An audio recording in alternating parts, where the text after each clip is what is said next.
That one mistake, I almost quit trading. But that mistake changed everything. And today, I'm ranked top 48 out of 1,500 traders.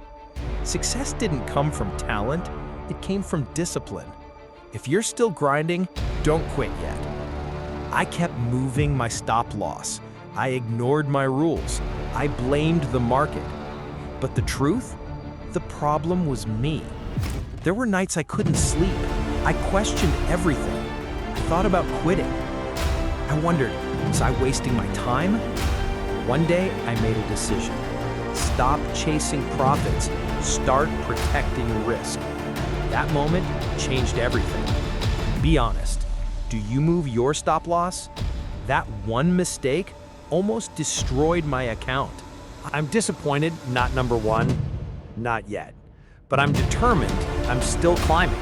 Every trade, every lesson, every day. Most people think trading is about talent. It's not. It's about discipline. Never chase profits.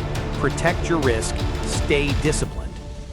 If you're still fighting, you're not alone. Stay in the game.